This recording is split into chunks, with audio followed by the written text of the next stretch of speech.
Okay, in this lesson I'm going to show you how to do a digital tattoo. And digital tattoos in Photoshop are a lot less painful than real tattoos. And I've got the image open here. This is what I'm going to show you is actually it's my cover that I shot and retouched for the Photoshop user June 2007. I've shot a few covers over the years in my career, and by far this is my favorite that I've ever done. Not only did I really just absolutely love the image on the cover, but Photoshop User's been my favorite magazine ever since I started reading it back in 2001. So anyway, I got a huge response from this image on the cover. I got emails, hundreds of emails from dozens of countries all over the world, people telling me how much they like it, and so many people asking me how to do a tattoo like this under the eye. So that's what I'm going to show. I'm going to show you how I did this. I'm not going to use this file though. I'm going to use a different one. I'm going to use an image that you have in your photos if you want to open up and follow along in your reference photos. It's itattoo.tiff. And if you've been doing some of the other lessons with me, you'll recognize this image. Just now it doesn't have the tattoo. So that's what we're going to create. And the first thing I'm going to do is make a new layer, new blank layer to create the tattoo on. And we'll actually label it tattoo. I'm going to make the tattoo using a custom shape. Let me come a little bit closer to her eye here. I'm going to go down here to my custom shape tool. And the custom shape I'm going to use, I actually got from Graphic Authority, and they have all kinds of brushes, shapes, backgrounds, templates, all kinds of really cool things. A couple of shapes here that I can use, and I'm giving them to you as well.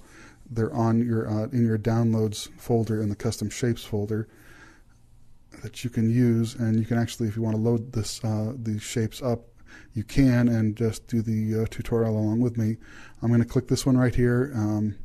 It's called IV2. It's the second IV, and these are actually made to be like corners, like in an image, but I'm actually using them as a tattoo. So let me click over here.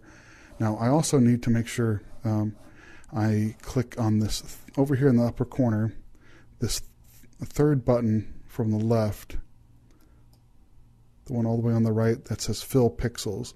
So when I draw this shape out, it's not going to be a vector shape any longer. It's just going to be pixels. It's going to be rendered to pixels right away for me.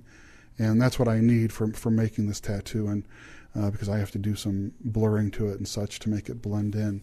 So I'm going to click on that button right there, and I want to pick a color that I'm going to use, and I want the color to be really similar to something that's in her makeup already. So let's just change this. Actually, I just clicked on the eyedropper tool. Instead of point sample, I'm going to do a 3x3 average, just so I don't actually click on a random bit of noise and get a really odd color. So you can see that I've got this now dark purple here. Down here is my foreground color. So that's the color that I want my custom shape to be. So I'm going to go back here to click on the custom shape tool, the Blobbity Gingerbread Man tool. And I already have the IV selected that I'm using for the tattoo. That's it there. Okay. And then I'm just going to start out by using the Shift key and holding down and clicking and dragging. And now that I've created it, the Shift key just made it stay in proportion. And I'm just going to position it somewhere in there. Okay. Now I'm actually going to bring up Free Transform, Command T, and I'm going to rotate that.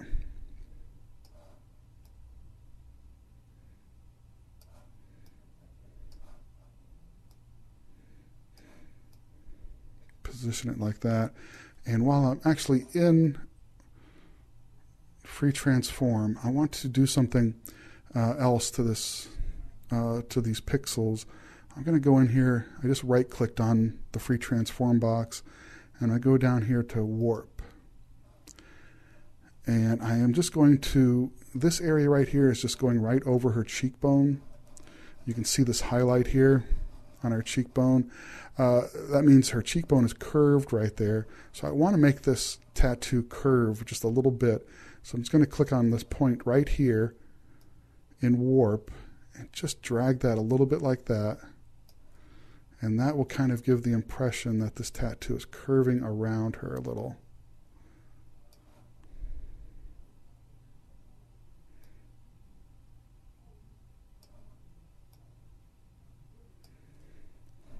Doesn't have to be perfect. So I'm just trying to get an overall impression created here.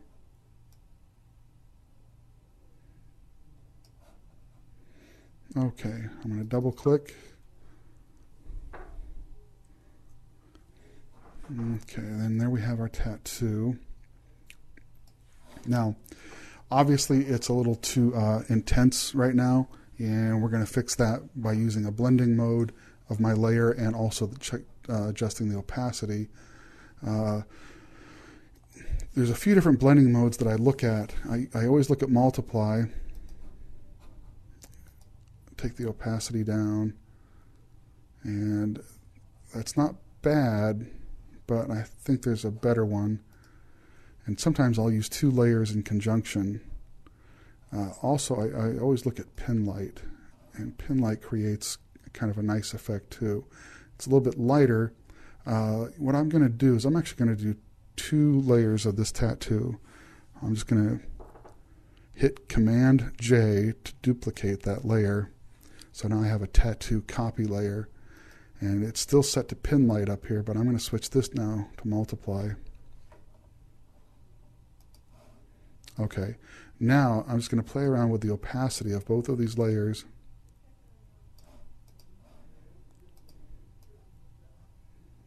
And just to get them to blend in to her skin a little bit more.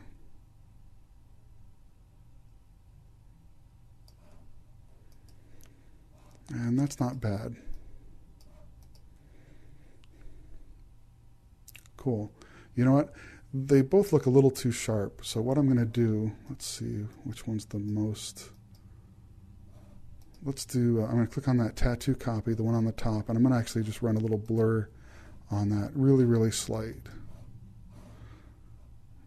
Really, really tiny, tiny, slight blur. I'm going to do 0.3 pixels on that top one to blur that slightly. Going to do the same thing with the same filter on the one below. And actually this time I'm just going to do Command F. That's going to repeat that filter that I just ran, and it's going to blur them just a little bit. Cool. Let me just back out, let you take a look at it. She disappeared. And there is my eye tattoo. Great. Thanks.